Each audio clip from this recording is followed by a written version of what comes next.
Hello everyone ఈ రోజు మా అత్తయ్య వాళ్ళ ఇంట్లో మా చిన్నాడు బొచ్చు వాళ్ళ పాప బర్త్డే సెలబ్రేషన్స్ అయితే జరిగాయి. బర్త్డే సెలబ్రేషన్స్ అంటే ఏదో పెద్దగా అయితే సెలబ్రేట్ చేయలేదు, జస్ట్ చిన్నగానే చేసాము. యాక్చువల్ గా వీళ్ళు మా ఇంటికి వస్తారని అయితే తెలియదు, వాళ్ళ ఇంటి దగ్గర సెలబ్రేట్ చేసుకుంటారేమో అనుకున్నాము. బట్ అనుకోకుండా సడన్ గా మా ఇంటికి అయితే వచ్చారు. అదిగో కనిపిస్తుంది కదా, తనే బర్త్డే గర్ల్ అనమాట. నా వీడియోస్ లో చాలా టైమ్స్ చూసుంటారు. ఆ పక్కనే మా చిట్టుతల్లి చూడండి ఎంత ఎక్సైటెడ్ గా ఫీల్ అవుతుందో. ఏదో మా చిట్టుతల్లి బర్త్డే అయినట్టు చాలా హ్యాపీగా ఫీల్ అయిపోయింది. వీళ్ళు సడన్ గా రావడం వల్ల నేనైతే పెద్దగా ఏం రెడీ అవ్వలేదు, ఎలా ఉన్నానో అలాగే వెళ్ళిపోయాను.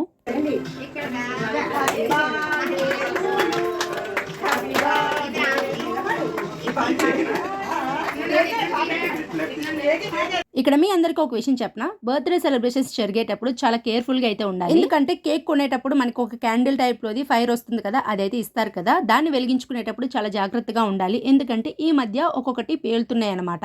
అలాంటి వాటిని యూజ్ చేయడం కంటే అవాయిడ్ చేయడమే చాలా మంచిది. కేక్ కటింగ్ అయిపోయిన తర్వాత అందరం కలిసి ఒకరి తర్వాత ఒకరు బర్త్డే గర్ల్ కి కేక్ అయితే తినిపించేసి మేము కూడా తినేసాము. మరి నా ఛానల్లో వచ్చే వీడియోస్ మీరు మిస్ అవ్వకుండా ఉండాలంటే వెంటనే ఈ వీడియోని లైక్ చేసి నా ఛానల్ ని సబ్స్క్రైబ్ చేసుకోండి. Thank you for watching.